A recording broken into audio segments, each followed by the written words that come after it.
Olá, amigos. Eu sou o Solomar Rockenbach e apresento o programa Uma Janela para a Cidade. Um programa de cidadania, direito do consumidor, utilidade pública e informação a você, que é a razão principal de nosso existir.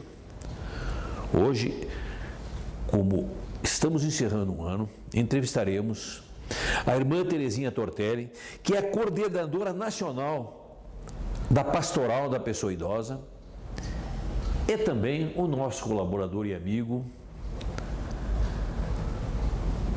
Ricardo Mesquita, um arquiteto do bem, porque vive preocupado com o seu semelhante. É um programa para mexer com o seu coração, porque olhar pelo idoso vale a pena. Aguardem na sequência.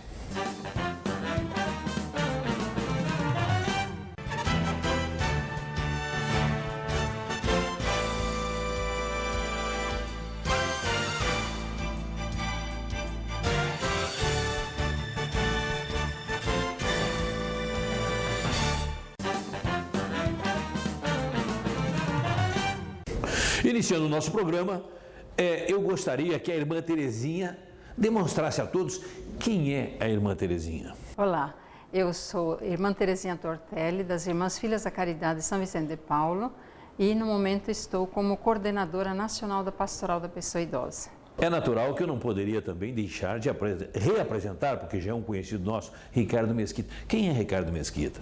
Olá, tudo bom, Solomar? Primeiro agradecendo mais essa oportunidade que a CWB TV está nos abrindo para falar de um assunto muito importante.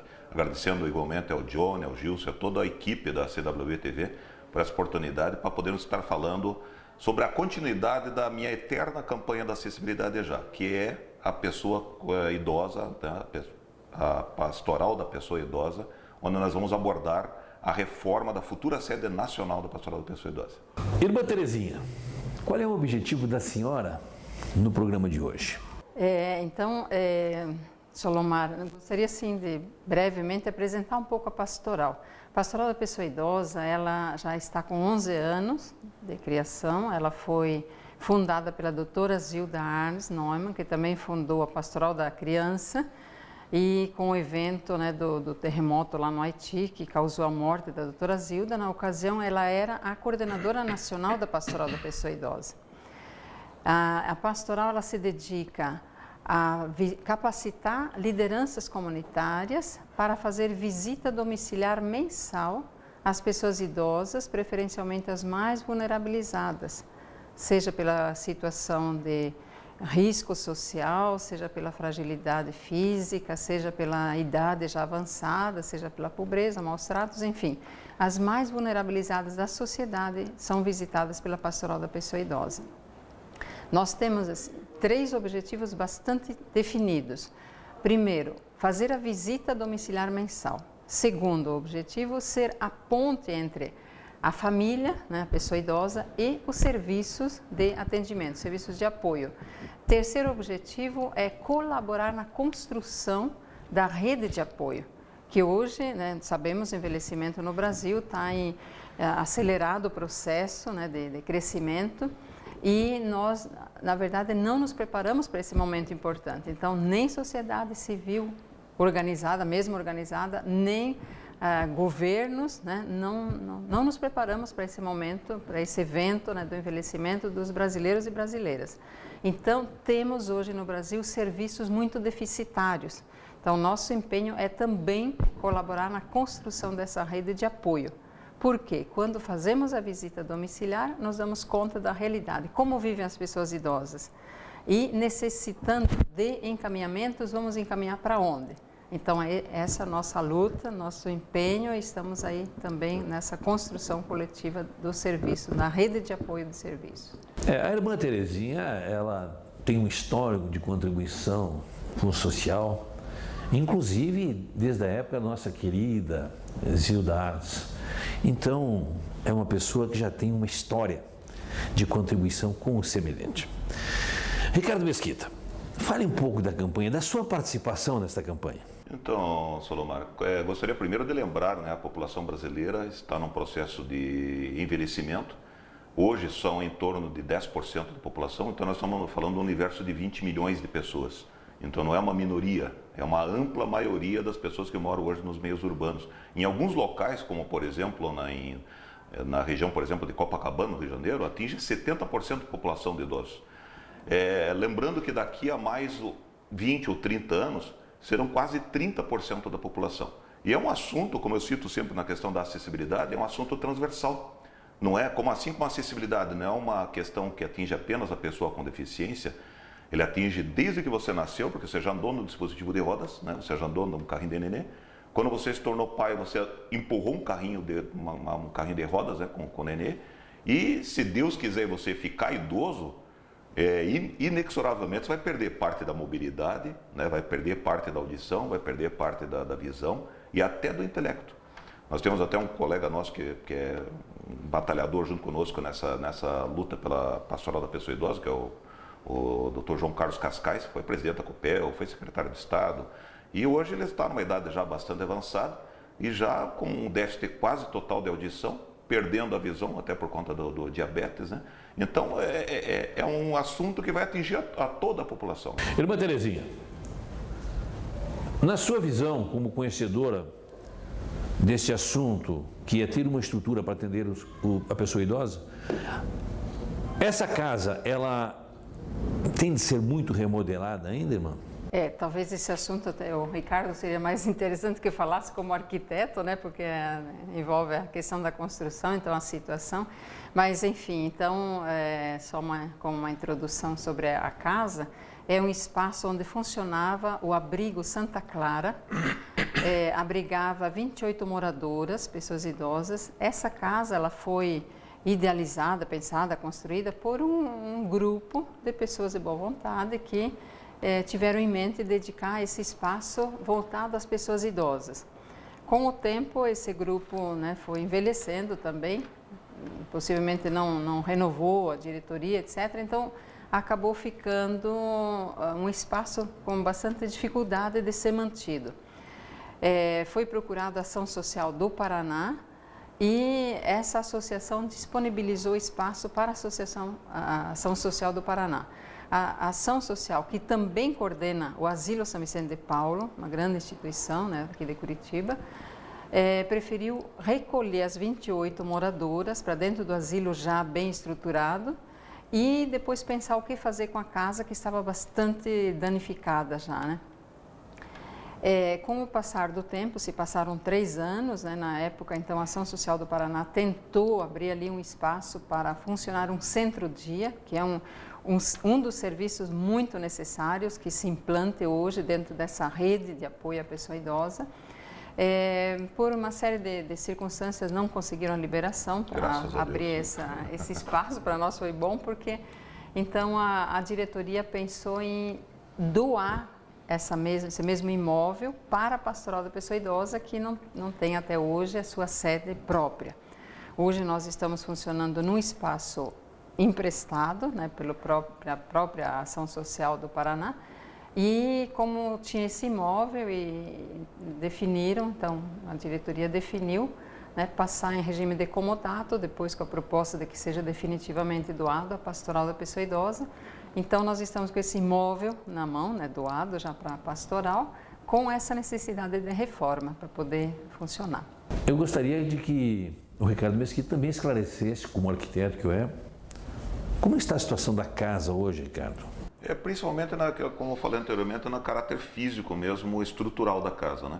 Até quando eu falei graças a Deus, irmã, foi no sentido de que ainda bem que não deu certo esse centro-dia naquela época, porque senão poderia ter causado um acidente com consequências fatais. Também. Porque parte da cobertura já ruiu, né? Já despencou por conta da ação de cupins, inclusive são vigas gigantes, né? Parece, você olhando assim a estrutura, parece uma estrutura saudável, firme, só que ela está toda furadinha e por dentro está toda comida de cupim, caruncho e mofo, podridão. Então uma parte até bem no acesso da casa, o acesso principal da casa, uma parte do teto ruiu. Tá? Então ainda bem que não tinha ninguém, já estava desocupado o imóvel, né?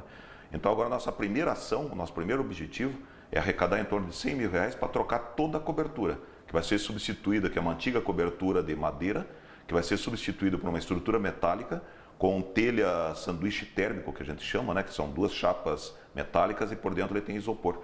E depois, na sequência, nós pretendemos mexer em toda a parte de rede de esgoto, de hidráulica, renovar toda a parte elétrica e, por fim, os acabamentos, que até nós fazemos um apelo para o pessoal que estiver nos assistindo, que nós não precisamos apenas de dinheiro, nós precisamos de doação de materiais, são em torno de mais ou menos 550 metros quadrados de piso antiderrapante, que nós vamos precisar, né, cerâmica antiderrapante. Nós temos uma relação completa, inclusive, até se vocês depois quiserem acessar o site, que é www.pastoraldapessoaidosa.org.br, vocês vão encontrar a relação completa de todos os materiais que nós precisamos. E também mão de obra. Quem estiver morando na região metropolitana de Curitiba e quiser colaborar de alguma forma com o seu voluntarismo, nós pretendemos fazer alguns mutirões. Nós já estamos programando, né, um mutirão de limpeza da área, porque a área está realmente bastante degradada. Então nós precisamos arrancar tudo que tem de mato em volta, as calçadas que estão todas quebradas, nós precisamos remover para renová-las. Então vai ser feita uma grande ação, até em regime de mutirão, até no sentido de criar um pertencimento. Porque você se torna responsável por aquilo que você cativa, né? Por aquilo que você domina. Eu não poderia deixar de perguntar à irmã Terezinha como podemos fazer para realizar uma doação em prol desta casa funcionando. Nós temos já então uma conta, né, que nós gostaríamos de disponibilizar aqui, né, a agência Banco do Brasil, agência 1244, dígito 0, então 1244, dígito 0, a conta 59159, dígito 9. Então, para doações em dinheiro, então seria depositado diretamente no banco. É interessante deixar o endereço também da obra e da pastoral, caso queiram fazer doações de material. A obra fica na rua Dr. Correia Coelho, esquina com Rua Santana. É uma casa de esquina onde está escrito, em cima vão aparecer imagens da casa, né, durante a exposição, onde está escrito Abrigo Santa Clara. E também pode ser deixado material mais nobre, que seja, vamos dizer assim, de maior cuidado, pode ser deixado na própria sede atual da Pastoral da Pessoa Idosa, que fica na rua Manuel Eufrásio. Número 78. Rua Manuel Eufrásio, 78. Bairro Juvevê, Curitiba, Paraná. Isso é importante que você anote e memorize, porque com a sua contribuição você estará olhando o seu semelhante, a pessoa idosa. Vale a pena participar. Vamos aderir a essa campanha e realizar esta casa pronta o mais rápido possível para entregar no atendimento àqueles que venham a utilizar a pessoa idosa, que geralmente são as que mais precisam. Vamos participar dessa caminhada. Ricardo Mesquita, a partir do momento da casa pronta, quais seriam as ações que o senhor, como arquiteto, iria estar dedicando a esta casa? Aí quem pode falar com propriedade é a irmã, que o meu papel é de arquiteto e restaurador. Olha, Salomar, então, esse espaço, porque como aqui em Curitiba funciona a sede nacional da Pastoral da Pessoa Idosa, para o funcionamento administrativo. Então, além de abrigar todo o estoque de materiais, nós temos muito material educativo. Então, como material, nós capacitamos líderes comunitários, chamados assim líderes comunitários, são os voluntários que fazem visita domiciliar. Isso já em mais de 900 municípios. Como abrangência é nacional, estamos hoje em todos os estados do Brasil. Esse material, ele é produzido aqui, mas ele é enviado, né, para as bases. Então, precisamos desse espaço para estoque mesmo, a guarda do material, e à medida que acontecem as capacitações, são enviados, pelo menos 2 vezes ao ano, mandamos os materiais até a base. Além da guarda do material, então existe a equipe de trabalho, que é uma equipe muito enxuta, hoje são apenas 6 pessoas, né, para atender o Brasil todo. Precisamos, né, de mais pessoas trabalhando. Então, é para poder dar suporte, então seria a parte de escritórios, a parte administrativa, né? Tanto a parte do setor de projetos, setor de comunicação, setor na área de planejamento, setor financeiro, né? Contábil e a parte administrativa, enfim. Então, a sede nacional é para a parte administrativa da pastoral da pessoa idosa, onde daqui se acompanha a pastoral a nível de Brasil todo. Então, o pessoal nas bases executa as ações da pastoral, que é capacitação de voluntários para visita domiciliar mensal às pessoas idosas.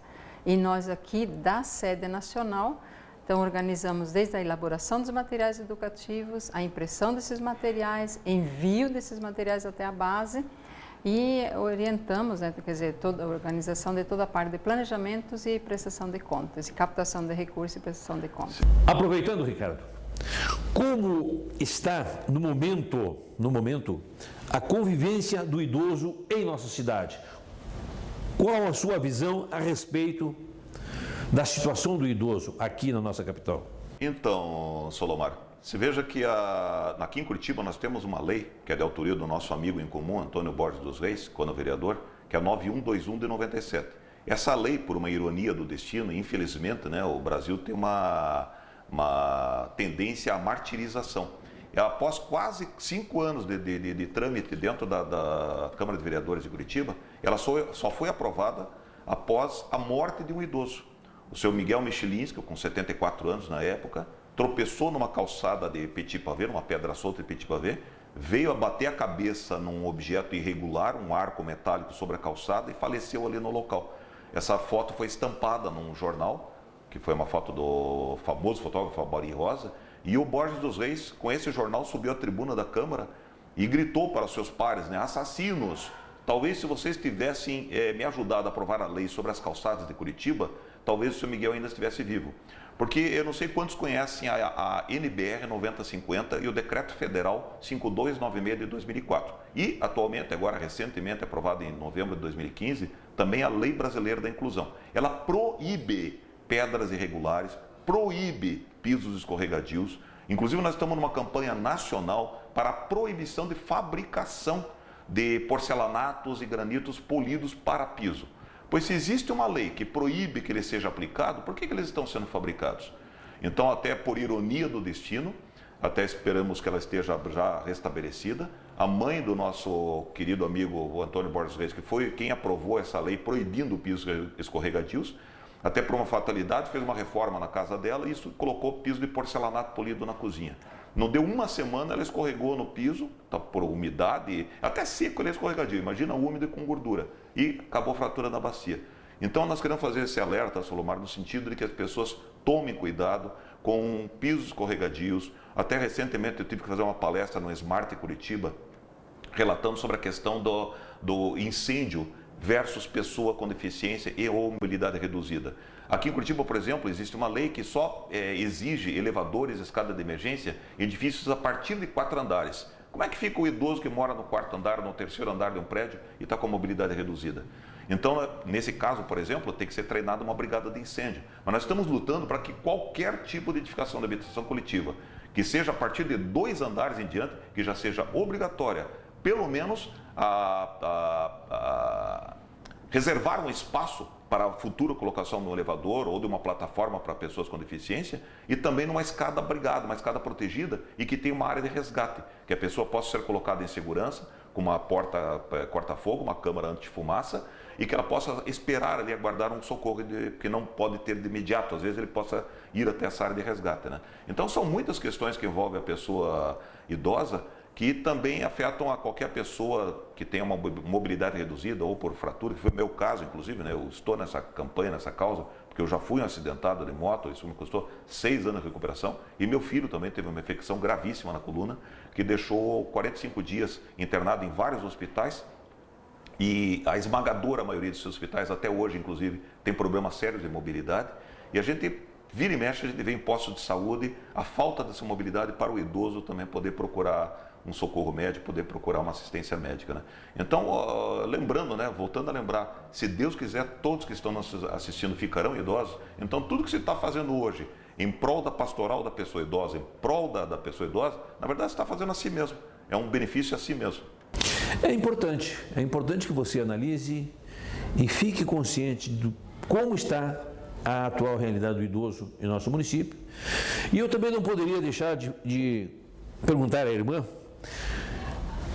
Vamos convocar, irmã, a sociedade a participar desta caminhada junto. A palavra é sua, chame, convoque, irmã. Hoje, então, nós temos, por exemplo, a criação dos conselhos de direito da pessoa idosa. Existem conselhos municipais, conselhos estaduais e conselho nacional. Então, nesses espaços é que nós, Solomar, atuamos. Então, nós temos assento, né, com titularidade no Conselho Nacional dos Direitos da Pessoa Idosa. Na maioria dos estados também temos assento nos conselhos estaduais de direitos da pessoa idosa e em muitos municípios também estamos atuando. Então, é nesses espaços de controle democrático é que fazemos também as nossas reivindicações, né, bem colocadas pelo Ricardo, que vai desde a acessibilidade, também como outros tipos de apoio específicos para a pessoa idosa. Hoje, uma necessidade assim premente seria termos os centros-dia, pelo menos um em cada município. Como funcionariam esses centros-dia? No mesmo estilo que temos hoje para a criança, a creche. Para a pessoa idosa seria um centro-dia, onde a família que tem o seu idoso, dependente ou semidependente em casa, que não se autogerencia mais sozinho, ou seja, ele não consegue mais fazer as atividades básicas do dia a dia, seja fazer sua refeição, se alimentar bem, controlar a sua medicação, a parte de higiene, e os filhos ou quem mora ali com a pessoa deve obrigatoriamente sair para trabalhar e não tem com quem deixar o seu idoso. Então, o centro-dia funcionaria da seguinte maneira: a família sai de manhã para o trabalho, levando a sua pessoa idosa para o centro-dia. Ali ela teria toda uma assessoria completa, né? Por isso precisa ter uma equipe multidisciplinar que olhe a parte de higiene, de atividades físicas, a parte de medicação, a parte de lúdica também, atividades. E ao final do dia, quando a família, né, sai do trabalho, os filhos ou quem mora com essa pessoa idosa, sai do serviço, passa no centro-dia, busca a sua pessoa idosa e leva para casa. Então, o centro-dia dá segurança para a família, porque ela tem certeza de estar num local, seu familiar idoso está num local bem cuidado e impede, viu, Solomar, impede de que se quebrem os vínculos familiares. Então, evita a institucionalização dessa pessoa, permanece com a família, mas tem o suporte, né, da sociedade, porque ele está num ambiente seguro, né, e bem atendido. Então, o centro-dia é uma reivindicação assim, muito presente em todos os municípios onde nós estamos com a pastoral. Importante, sinta no seu coração a emoção que a irmã transmite a você. E eu gostaria, Ricardo, que você também falasse um pouquinho da legislação a respeito da pessoa idosa. Você poderia descrever para nós? Então, nós temos o próprio Estatuto, né, do Idoso, que inclusive está nesse folheto, quem quiser inclusive recebê-lo, pode escrever um e-mail para mim, que é arquemesquita@gmail.com. Então, o Estatuto do Idoso, que é a Lei Federal 10.741 de 2003, ela, por exemplo, preconiza uma reserva de 3% de todas as habitações feitas com recursos públicos no Brasil, seja através do BNDES, Banco do Brasil, Caixa Econômica, tem que ser totalmente acessível à unidade. Mas, vamos dizer assim, a área comum, os acessos devem ser totalmente acessíveis em qualquer situação. Agora, eu acho meio esquisito essa reserva de apenas 3%. Quer dizer que 97% será que não ficarão idosos? Então, a ideia, ou 97% das pessoas idosas vão ter total mobilidade. Então, eu preconizo diferente, eu preconizo uma reserva total. É certo que você não vai fazer todos os apartamentos adequados à pessoa com deficiência, mas você pode fazê-lo de uma forma que ele se torne adequado se precisar. Então, por exemplo, eu eliminei dos meus projetos portas de 60 centímetros, todas as portas com 80 centímetros. Eu eliminei banheiros de 1 metro de largura, todos os banheiros com pelo menos 1,50 m de largura, que se eu precisar no futuro adequar, que foi o meu caso, ainda jovem, eu com 20 e poucos anos, eu não podia frequentar o banheiro da minha casa porque a cadeira de rodas não entrava. Então, se eu deixar todas as portas largas, se eu deixar os patamares, em vez de, por exemplo, trabalhar o famoso patamar em 2 lances, né? Sobe um lance, aí vem um patamar, sobe outro lance, eu trabalho em 3 lances. Sobe um lance, um patamar, um lance, um patamar, um lance. Com isso, sobrou uma área no meio. Essa área futuramente, se eu quiser, hoje com investimento que pode ser inclusive financiado pela própria Caixa Econômica Federal, você consegue colocar isso aí para pagar uma parcela que seria quase o custo de um eletrodoméstico. Então nós temos muitas leis, o Brasil inclusive é pródigo em leis. O problema é que essas leis são mal executadas, são mal cumpridas, são mal cobradas, são mal fiscalizadas e são mal penalizadas. Mas eu defendo a penalização não no sentido financeiro. Eu defendo a penalização no sentido assim, por exemplo, o comércio não criou acessibilidade, a universidade não criou acessibilidade, fecha o estabelecimento. Aqui em Curitiba nós temos uma lei de 87, 6989, que condiciona o alvará às condições de acessibilidade. Por que essas leis não estão sendo cumpridas? Então nós precisamos realmente, a própria população é o principal fiscal do cumprimento dessas leis. E elas têm que denunciar e elas têm que cobrar essas infrações. Bom, infelizmente nosso tempo em televisão é limitado. Deste modo, eu peço que a irmã Terezinha Tortelli e o Ricardo façam suas considerações finais àqueles que nos assistem. É com você, irmã Terezinha. Então, agradecendo, né, aqui ao Solomar, né, através da CWB-TV, o espaço que nos cedeu, nós gostaríamos então de fazer um apelo a quantos nos ouvem, né, que é muito importante para nós, Pastoral da Pessoa Idosa, podermos ter essa sede própria, né, onde possamos, de fato, executar a nossa missão de acompanhar a Pastoral da Pessoa Idosa a nível do Brasil inteiro. Né, hoje a população idosa, como falado no início, ela só cresce, tende a crescer cada vez mais, e entre a população que cresce, a que mais aumenta é a de 80 e mais anos. Então, justamente é a população que mais vai fragilizando, né, Ricardo? Exato. Então, obrigada por esse espaço e convocamos a população a ficar, né, nos apoiar nessa campanha. Muito obrigada. E eu queria deixar o recado final, né, que na verdade nós estamos pedindo, nós estamos oferecendo para que todos possam colaborar nessa campanha, porque você está trabalhando em seu próprio benefício. Porque se Deus quiser, ficaríamos idosos com qualidade de vida. Um grande abraço a todos, que Deus ilumine suas vidas e que nos proporcione a rápida execução, a conclusão dessa futura sede da Pastoral da Pessoa Idosa, não só aqui em Curitiba, como no futuro, quiçá, em outros municípios do Brasil também, não é, irmã?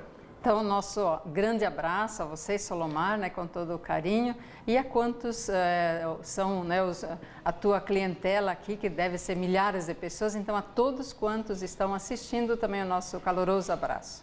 Olha, quem tem de agradecer sou eu, pela participação de vocês, que são pessoas preocupadas e muito com os semelhantes. Obrigado do fundo do meu coração pela participação de vocês aqui no programa Uma Janela para a Cidade.